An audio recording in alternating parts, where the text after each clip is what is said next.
যে নিশীথে আপন হাতে নিভিয়ে দিলে মালু, তারই মাঝে তুমি তোমার ধ্রুব তারা জালো। তোমার পথে চলা যখন ঘুচে গেল, দেখি তখন আপনি তুমি আমার পথে লুকিয়ে চলো সাথে।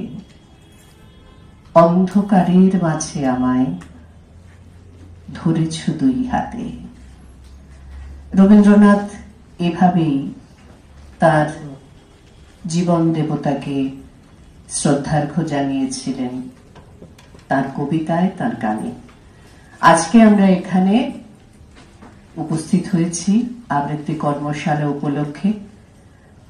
মহারাজ উপস্থিত হয়েছেন, স্বামী সুপর্ণানন্দ মহারাজ, তাকে আমাদের প্রত্যেকের তরফ থেকে শ্রদ্ধা জানাই। এরা এই শিল্প চর্চায় ততটা আগ্রহী নন বা ততটা উৎসাহ আগে প্রকাশ করেননি, তারা যেন এই শিল্পটির প্রতি আকৃষ্ট হয়, তারা যেন সাহিত্যের প্রতি আকৃষ্ট হয়, তারা যেন সংস্কৃতি চর্চার প্রতি আকৃষ্ট হয়। যদিও এবারে আমাদের কর্মশালায় বেশিরভাগ অংশগ্রহণকারী আমাদের নিজস্ব ছাত্রছাত্রী, তবু পরবর্তী সময়ে আমাদের আরো চেষ্টা থাকবে, আরো যারা বাইরে আছেন, যারা এই বিষয়টির প্রতি এখনো ততটা আগ্রহী হননি, তাদেরকে আগ্রহান্বিত করা, তাদেরকে উৎসাহ দেওয়া। আমাদের এই দুদিনের সেশনে তোমরা বা আপনারা সবাই জানেন যারা আছেন, শ্রীজাত আসবে একটু পরে, সৌমিত্র মিত্রদা আছেন, আমাদের যারা প্রশিক্ষক তার মধ্যে শ্রাবন্তী আছেন, শুভায়ন আছেন, আগামীকাল আমারও একটা সেশন আছে। তো এই সব সেশনের মধ্যে দিয়ে তোমাদের সঙ্গে কথোপকথনের মধ্যে দিয়ে, তোমাদের যে প্রশ্ন আছে সেগুলোর উত্তর পৌঁছে দেওয়ার মধ্যে দিয়ে আমরা আরেকটু গভীরভাবে, আরেকটু নিবিড়ভাবে এই বিষয়টার সঙ্গে একাত্ম হতে চেষ্টা করব। এটাই পাওনা। এবং এই দুদিনের এই সময়, যে সময়টা তোমরা অনেক দূর দূর থেকে সব এসেছো, যে এই ঝড় বৃষ্টি মেঘলা আকাশ মাথায় করে তারা যেন কিছুটা অন্তত মনে মনে এই সৌন্দর্যের, এই সত্যের, এই শিবের বার্তা নিয়ে যেতে পারো, এবং সেই বার্তা যদি আরো 10 জনের মধ্যে ছড়িয়ে দিতে পারো, তো সেটাই আমাদের এই কর্মশালার সার্থকতা হবে। সকলকে অনেক ধন্যবাদ জানাচ্ছি উপস্থিত থাকার জন্য, আর মহারাজকে আমার প্রণাম জানাচ্ছি। তোমরা সবাই ভালো থেকো। আশা করি আমাদের সামনের পর্বটি তোমরা খুব উপভোগ করবে। ধন্যবাদ। দিদি ভাইয়ের কথা আমরা শুনলাম, প্রতিবারের মতোই তা আমাদের আবারও মুগ্ধ করলো। এবার অনুরোধ করব মহারাজকে আমাদের উদ্দেশ্যে যদি তিনি তার বার্তাটুকু পৌঁছে দেন। ব্রততী পরম্পরার পক্ষ থেকে আপনাকে শ্রদ্ধা জানাই, আপনার কথা আমরা শুনতে চাইব।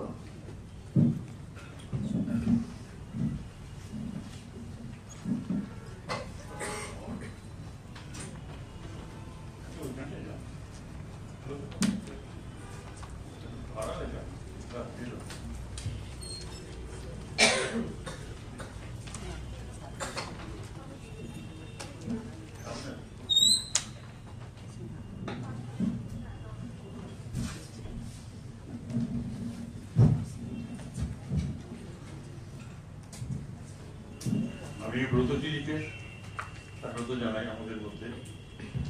এবং আপনারা এক কথা শুনলেন, কবিতা আমাদের জীবন ঘুরে যায়, এবং রবীন্দ্রনাথের যে সমস্ত কবিতাগুলি আমরা পড়ি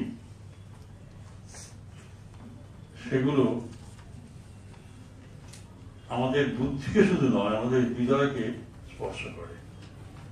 বৌদ্ধিক কবিতা প্রচুর আছে, কিন্তু তার যদি মর্ম আমরা উদ্ধার করতে পারি, দেখব আমাদের হৃদয়কে আপ্লুত করে। সেগুলি হৃদয়ের ভাষা, আমাদের হৃদয়ের ভাষা রবীন্দ্রনাথ বলেছেন।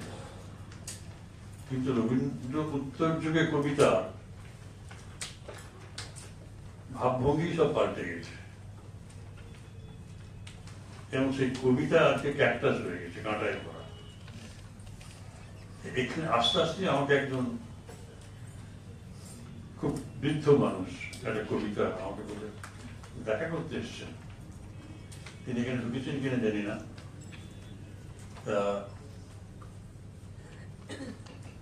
আমার সময় নিয়ে থেকে বললেন যে আমার কবিতা একটা লেখা নিয়ে এসেছিলাম 2 মিনিট।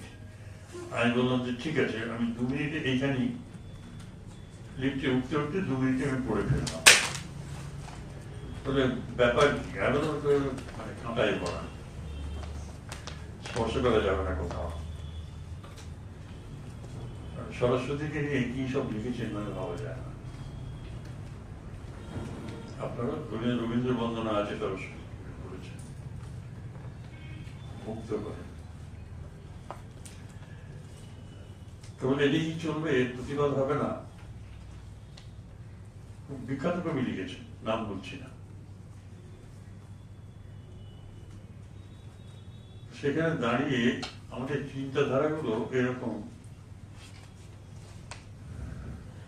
আমি তো বলবো যে যক্ষা রোগে আক্রান্ত, ওরা কি বাঁচবে? কবিতা ছিল করুণাময়ী। আমি একটা জায়গাতে একটু পড়ছি, সেটা আজকে ক্যাকটাস হয়ে গেছে। গদ্য কবিতা নয়, এটা গদ্য, একটু সরব চিন্তা।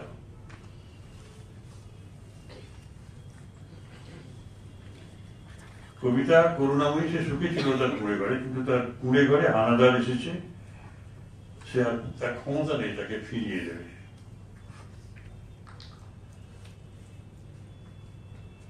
সেখানে তৈরি হবে ইমারত। আমরা শুনেছি যে সভ্যতার আওতায় কবিতা লতা বাড়তে পারে না, শীর্ণ জীর্ণ হয়ে যায়। তাই হয়েছে, শীর্ণ হয়েছে কিন্তু মরে যায়নি।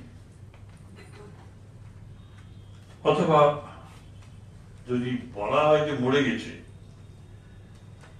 মরে গিয়েও কিন্তু সে আবার জন্ম নিয়েছে শিখণ্ডী হয়ে প্রতিশোধ নেবার জন্য। এবার সে আধুনিকা। নাম তার কবিতা হলেও সে আধুনিকা, মমতাময়ী নয়, নির্দয়া।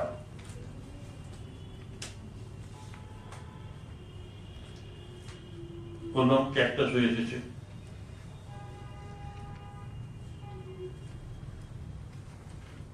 ওইগুলি ক্রুদ্ধ কাঁটা কিলবিল করে, তার সামনে মায়াবী মৃত্যুর মুখোশ মেলা আছে। তার মরাগাঙে বেহুলার ভেলা ভেসে যাচ্ছে, কিন্তু লক্ষিন্দরকে নিয়ে ফিরে আসার খবর নেই। অর্থবহ। আমরা রবীন্দ্রনাথের এই স্নিগ্ধ মনোমুগ্ধকর ভাবনার ভেতরে আর ফিরে আসতে পারছি না। রবীন্দ্রকে ফিরিয়ে আনা হচ্ছে না, কিন্তু দুঃখে। আমরা প্রশ্ন করি, সত্যি কি নেই? শ্মশানে কি শাঁখের আওয়াজ শোনা যাবে? চায় না? শ্মশানে শাঁখ বাজে কি? শুনেছেন কখনো শ্মশানে শাঁখ বাজছে?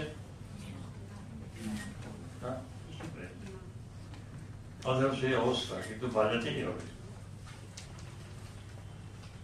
বাজাতেই হবে। তো শিখণ্ডী এসে দাঁড়িয়েছেন, শিখণ্ডীর মাথাতে সিঁকি চূড়া থাকে, যার সিঁকি চূড়া আছে ময়ূরের, তাকেই শিখণ্ডী বলা হয়। মনোরম দৃশ্য। সেই মনোভাবকে ফিরিয়ে আনার জন্য এতগুলি মানুষ এখানে সমবেত হয়েছেন। সত্য শিব এবং সুন্দরের পুজো করবো, আরাধনা করবো।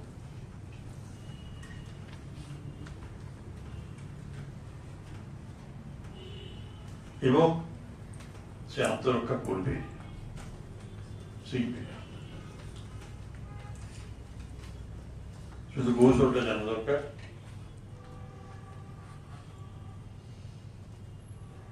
আমাদের আজকের কবিতা ম্যাক্সিমাম আমি দেখতে পাচ্ছি আমাদের মনুষ্যত্বকে অপমান করে, আমাদের সম্পর্কগুলোকে ভেঙে চুরমার করে দেয়। কিছু কিছু অ্যাভারেশন হয়তো আছে, কিন্তু সেগুলোকে তুলে ধরে আমাদের পরিচয় প্রকাশ করা হচ্ছে। কিন্তু বিকার দিয়ে যেন মানুষের বিচার না হয়।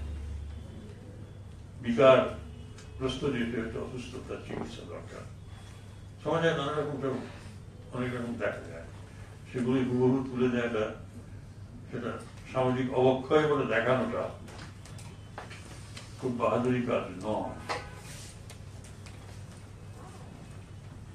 একটা কোন রূপক ছলে বলা হচ্ছিল, কিন্তু এটাই হচ্ছে আসল চেহারা।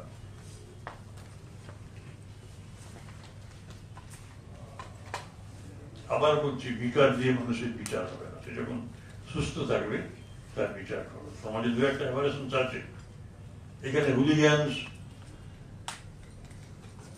মার্সিনারি সব রয়েছে, গুন্ডা বদমাশ সব আছে।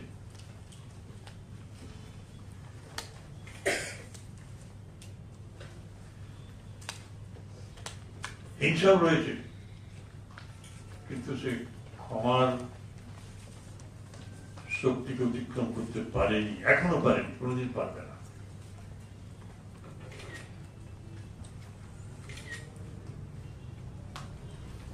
এগুলো রয়েছে, কিন্তু আমাদের পরিচয় কিন্তু একটা রবীন্দ্রনাথ, একটা বিবেকানন্দ, একটা মহাত্মা গান্ধী।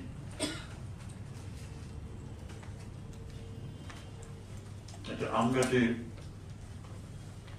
প্রচুর আম এসেছে, সব আমগুলি খুব খারাপ, ছোট ছোট পোকা তারা, এইসব নানা রকম, একটা ভালো আম আছে, গাছটা কেটে দেবেন, গাছটা বিচার হবে কিন্তু এই ভালো আমটা দিয়ে, বাকিগুলো সব ডিজিজ, চিকিৎসা দরকার, গাছটা কেটে দেওয়ার কোনো মানে নয়।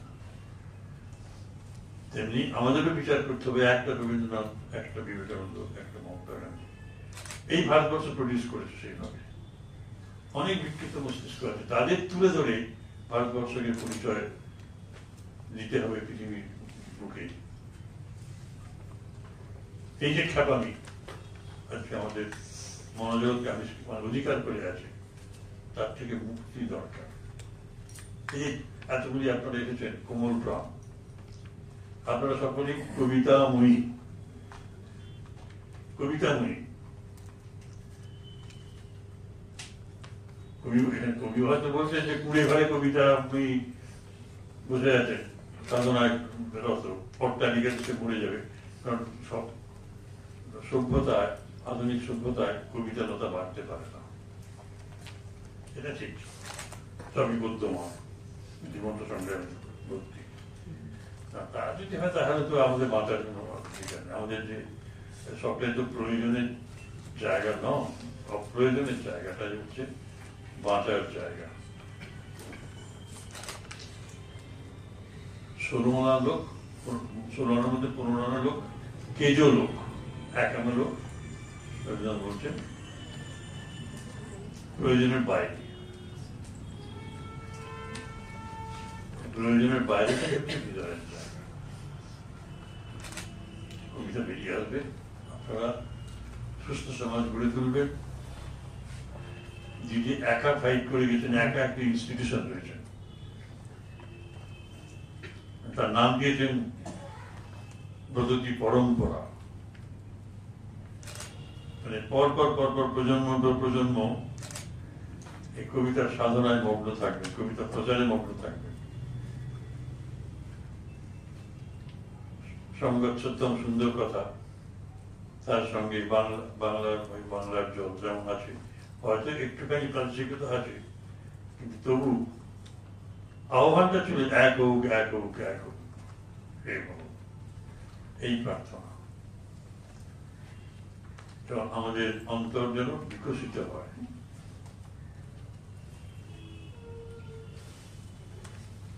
কিসে? not towards wickedness, but towards gentleness, humbleness, humility. বেশি কথা বলার প্রয়োজন নেই। আপনারা নিজে কবিতাময়ী, বেশি মায়ায় রয়েছে সবাই, প্রায় নিজেরা এক একটি কবিতা হয়ে আছে। তাই থাকুন, আপনাদের প্রজন্মকে তৈরি করুন, আর এই পারম্পর্য যেন বজায় থাকে। যিনি যখন শুরু করেছিলেন আমরা তখন থেকে দেখছি, কিন্তু এখন তিনি সার্থকতার তীর্থে পৌঁছে গেছেন। কবিতা মানুষকে মিলিয়ে দিয়েছে, একত্রিত করেছে। যারা প্রয়োজনীয় লোক তারা বলবে সব খেপানি, না খেপানি না। দিদির হাতে কাস্তে আছে, বুঝলেন, ছুরি আছে, ক্যাকটাসের কাঁটাগুলো, কবিতার ক্যাকটাস হয়ে গেছে, কাঁটাগুলোকে ছুটে দিয়ে তাকে ধরবেন, ধরে মুজড়ে ফেলে দেবেন। That's the message that she has been sending.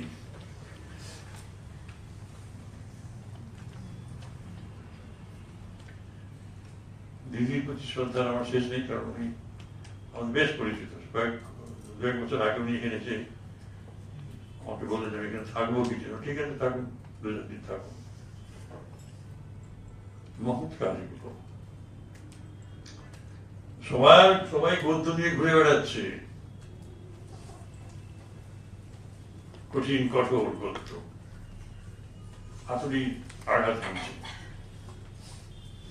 তার পেলবাদ আমাদের জীবনে আছে, হৃদয় বলে জিনিসটা তো রয়েছে, তাকে চুরমার করে দেওয়ার জন্য হাতুড়ি পড়ছে। তার প্রয়োজনের জগৎটাই সব। ঘরের হাটের মাঠটা যারা ইন্ডাস্ট্রিয়ালিস্ট তারা বলবে যে আমরা এখানে একটা ফ্যাক্টরি করে দেবো, এ করে দেবো, সেটা কি ভালো হবে? ওটা আমাদের ফুসফুস, ওটা ওইখানে আমরা অক্সিজেন পাই, প্রাণের জায়গা আমাদের, একটু খোলা দেওয়া।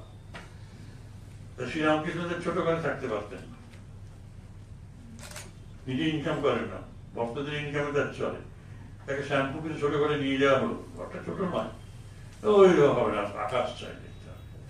উনি চলে এলেন কাশীপুরে, আপনারা অনেকে গেছেন হয়তো, দেখবেন মুক্ত জায়গা, হ্যাঁ এইখানে ঠিক আছে, প্রাণ ফিরে পেয়েছি। আর একজন দিদি আছেন, আমি তার নাম জানি না, আপনাকেও আমি শ্রদ্ধা জানাই, দিদিকে তো আমি জানাবোই। আর কি মিত্র মশাই কে আছেন? মিত্র আসেন, আমার হয়তো দেখা হবে না, দুঃখ রয়ে গেল। তা আপনাদের সঙ্গে এই যে মানুষরা আসছেন, ভালো ভালো মানুষ, এবং দিদি এগুলো আরো খুব গ্র্যান্ড স্কেলে তৈরি শুরু করুন। আপনি নিজে মেয়েদের নিয়ে লেগে আছেন, ছেলেরা কোথায়? আমি চেষ্টা করবেন ছেলেদের জন্য,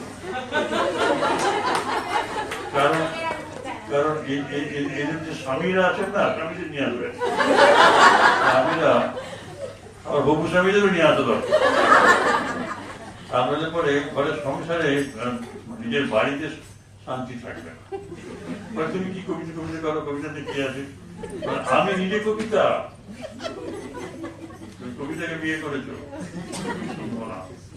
you have to submit to my will. ঘর যেন না ভাঙে। জয় মা।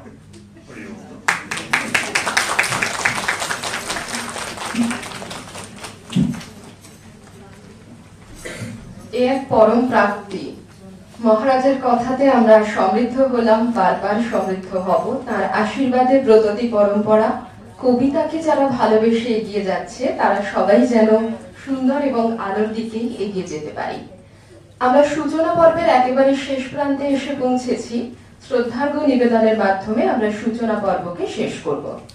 ব্রততী পরম্পরার কর্তৃপক্ষকে অনুরোধ করছি তারা যেন শ্রদ্ধার্ঘ্য নিয়ে মঞ্চের দিকে এগিয়ে আসে।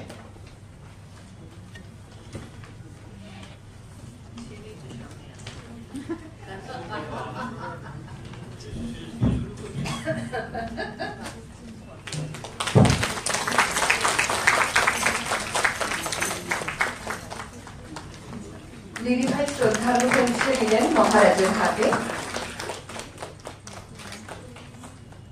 সম্পাদের হাতে তুলে দেওয়া হলো একটি সবুজ গাছ।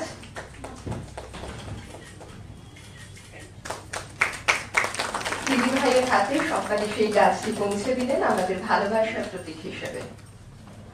আমরা এভাবেই সূচনা পর্বটিকে শেষ করলাম। এবার আমরা মূল পর্বের দিকে এগিয়ে যাব। মূল পর্বটি আমাদের দুটি ভাগে বিভক্ত আছে। এখানে যারা আজকে রয়েছে তারা বা রয়েছেন আর কি, আমি তুমি বলছি যে সুবিধে হয়, তারা আমি যা দেখেছি সকলেই আবৃত্তির প্রশিক্ষণ নিয়ে থাকেন। আমরা একদম গোড়া থেকে সেই জন্য যেহেতু সকলেই আবৃত্তির প্রশিক্ষণ নিয়ে থাকেন এবং মোটামুটি নিয়মিত ভাবে, দু একজন হয়তো আছেন যারা আবৃত্তি প্রশিক্ষণ নিয়মিত নেন না কিংবা নেননি, যেহেতু কিন্তু বেশিরভাগই যেহেতু আবৃত্তির প্রশিক্ষণ নেন, তাই আমি বা আমরা শুরুতে একেবারে আবৃত্তির গোড়ার কথায় যাচ্ছি না, খুব সংক্ষেপে সেই দু একটা কথা আমরা সেরে নেব। আচ্ছা, আমি একটু সরাসরি ছাত্রছাত্রীদের মধ্যেই যেতে চাই, বা বলা যেতে পারে অংশগ্রহণকারীদের মধ্যে যেতে চাই। যারা এসেছেন তারা সকলেই এখানে অংশগ্রহণকারী, সেটা বলাই ভালো। আবৃত্তি করতে গেলে ঠিক কি কি লাগে এটা সম্পর্কে খুব ছোট করে দু একটা কথা, মানে এক একটা কোয়ালিটি যদি এক একজন বলো, যে কার একজনের কবিতা ভালো লাগলো, কবিতা বলা ভালো লাগলো, আবৃত্তি ভালো লাগলো, কোন জায়গাটা আকর্ষণ করলো। হ্যাঁ,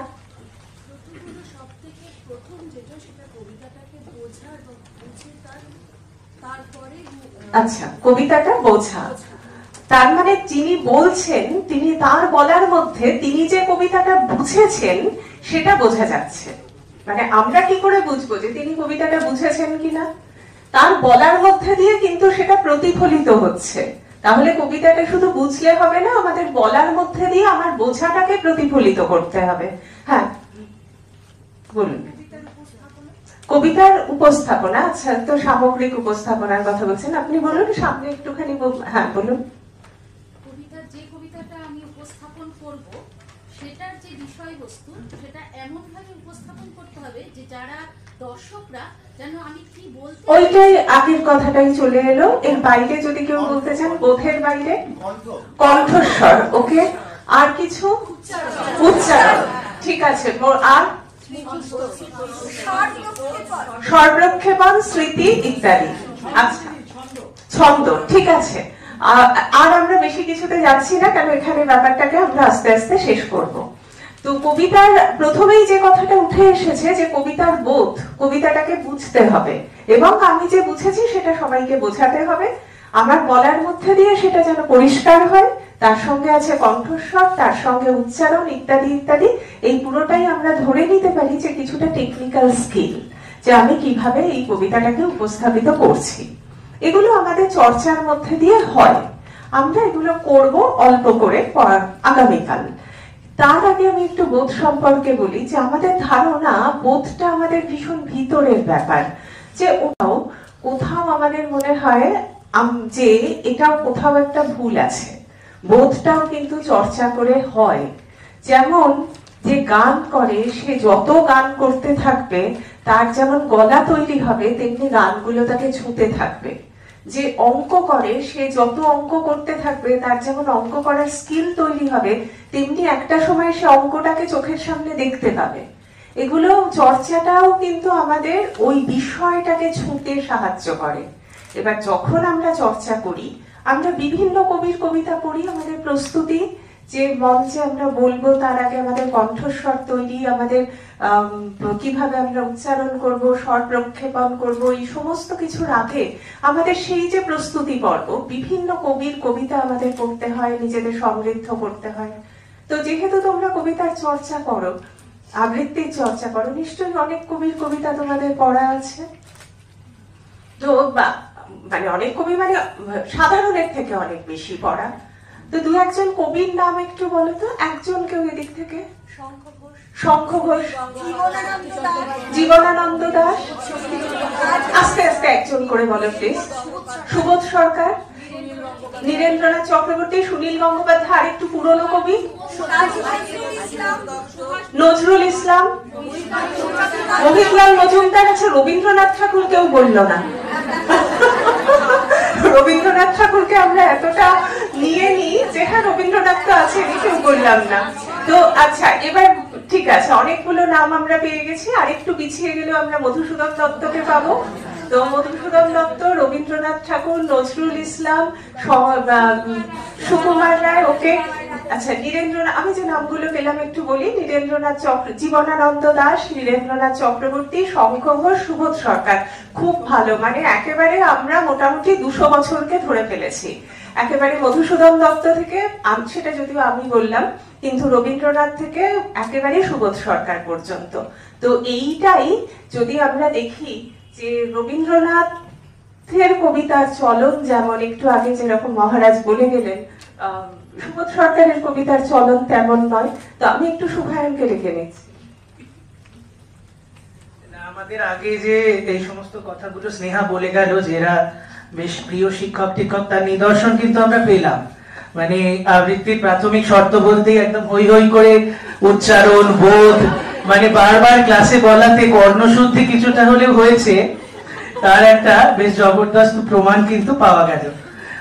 আর একটা কথা বলি, মহারাজ যেটা বলছিলেন একটু আগে, যে এখন কবিতা সব ক্যাকটাসে ভর্তি, উনি যেটা বললেন, এই প্রসঙ্গে একটা কথা মনে পড়ছে। এটা আমাদের যখন ক্যালকাটা ইউনিভার্সিটিতে পড়তে যাই, এই গল্পটা আমাদের একজন অধ্যাপক বলেছিলেন। ওই ক্যালকাটা ইউনিভার্সিটির হলেরই গল্প এটা।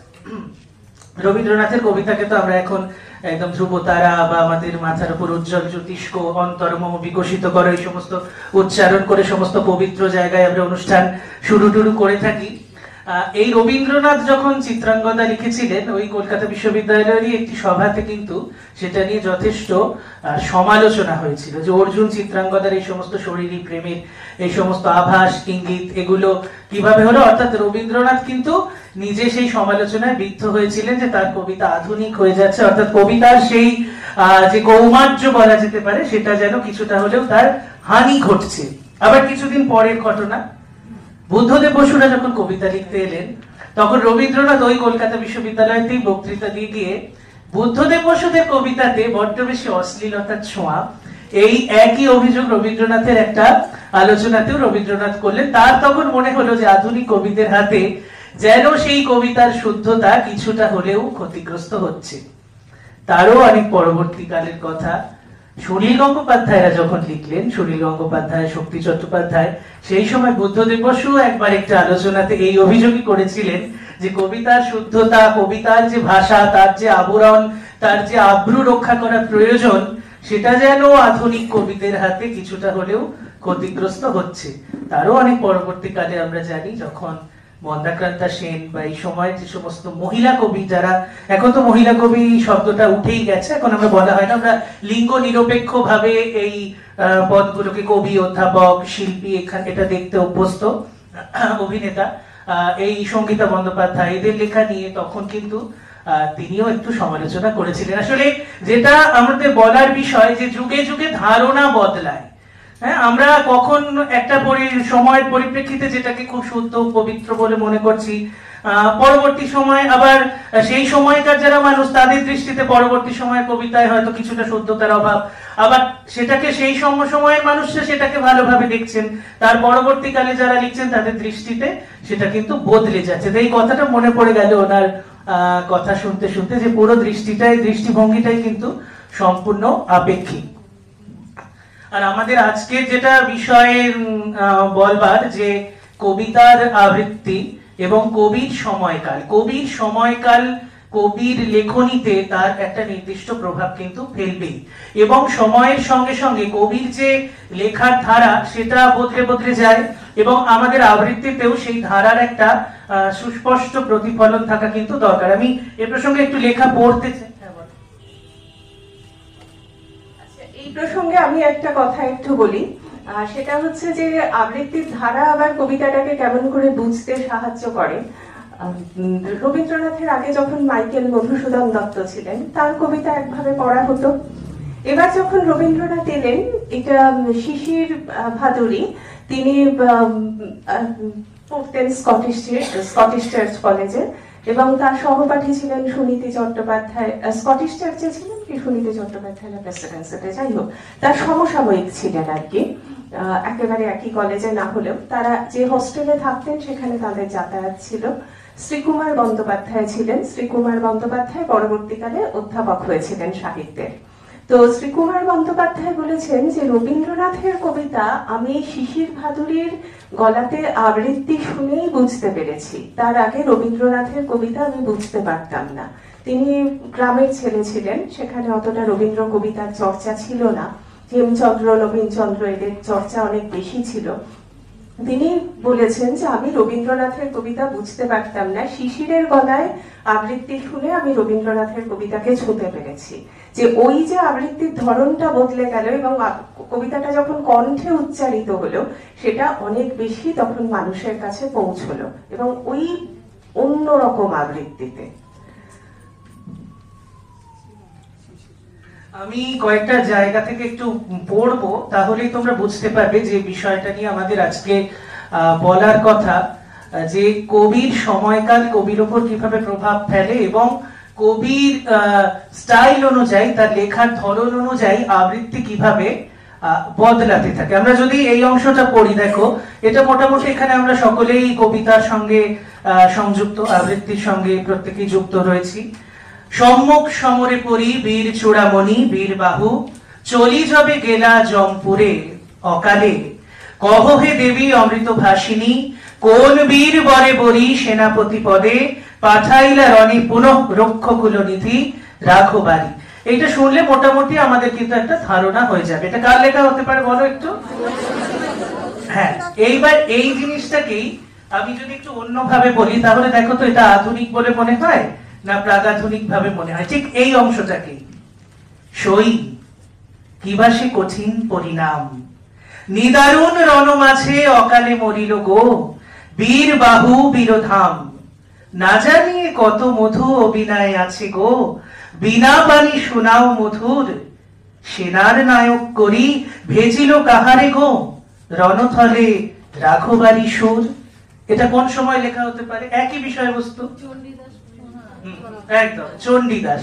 তাহলে যে কবিতার চলন, সেই চলনটা ধরলেই কিন্তু আমরা বুঝতে পারি কোন সময়ের কবি। কারণ যেভাবে আমি পড়লাম বা যেভাবে কবি লিখেছেন একই মেঘনাদ বধ কাব্যের বিষয়বস্তু, কিন্তু তিনি ত্রিপদীতে এই লেখাটা এখানে অনুবাদ করা হয়েছে।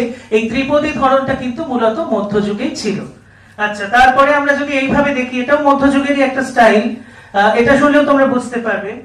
সম্মুখ সমরে পড়ি বীর চূড়ামণি, বীর বাহু জমপুরে গেলেন যখনই, কহ দেবী বিনা পানি অমৃত ভাসিনী, রক্ষকুল নিধি সেই রাঘবাড়ি চিনি, কোন বীর বরে বরি সেনাপতি পদে, পাঠাইল রণস্থলে অরিকুল বধে।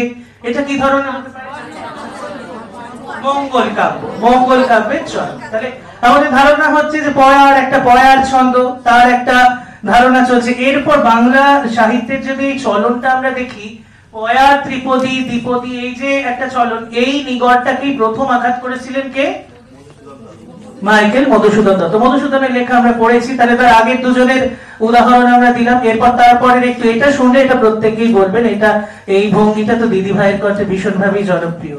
হাই এমনই করে কি ওগো চোর, ওগো মরণ হেমর মরণ, দিলে বীর বাহু চোখে ঘুমো ঘোর, রণে প্রাণ করি অপহরণ, বাণী ধীরে এসে তুমি দাও দোল, মোর অবশ বক্ষ শনিতে, আমি তুলিব কাব্য কলরোল, তব সুমধুর বিনা ধ্বনিতে, গাব রাবণ কাহারে দিল কোল, রণে কে করিল অবতরণ, মোর মাথা নত তুমি করে দাও, ওগো মরণ হে মোর মরণ। কার লেখা হতে পারে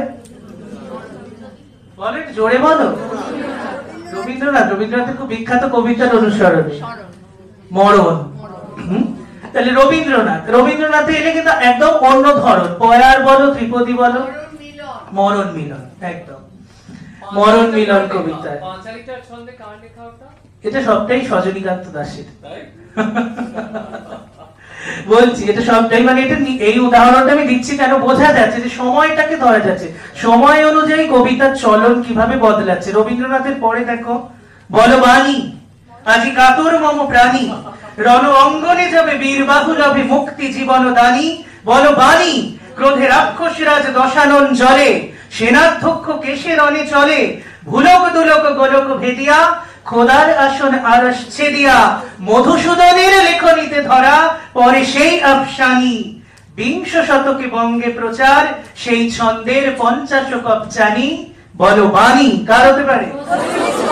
মধুসূদন। বোঝা যাচ্ছে সময় অনুযায়ী এটা নজরুল এসে কিভাবে পাল্টে গেল, একই বিষয়বস্তু কবির দৃষ্টিভঙ্গিতে কিভাবে পাল্টাচ্ছে। আবার দেখো, ভারত সমুদ্রের তীরে কিংবা ভূমধ্য সাগরের কিনারে অথবা তায়ার সিন্ধুর পারে আজ নেই, কোন এক দ্বীপ ছিল একদিন, নীলাভ নোনার বুকে নির্জন নীলাভ দ্বীপ, লঙ্কা তার নাম। চলন ধরলেই বোঝা গেল এটা জীবনানন্দ। তাহলে আমাদের আবৃত্তিকারদের কাজও কিন্তু এটাই, যে কবির লেখনী আমরা পৌঁছে দেব আমাদের কণ্ঠ বাহিত করে, তার লেখার অন্তর্গত যে তার যে কৌশল, তিনি যেটা বলতে চাইছেন, যে ভাবকে তিনি তার মর্মে ধারণ করেছেন এবং যে ভাব তিনি প্রকাশ করেছেন তার কবিতার শরীরে, সেটাকে কণ্ঠে ধারণ করা, কণ্ঠের মধ্যে দিয়ে তাকে কিন্তু দর্শক শ্রোতার কাছে পৌঁছে দেয়া, যাতে উচ্চারণ করলেই আমরা মোটামুটি বুঝতে পারি কোন কবি কি তার সময়। এবার আমরা কি একটু উদাহরণগুলোতে যাবো? একই সময় তোমার কিছু বলার আছে?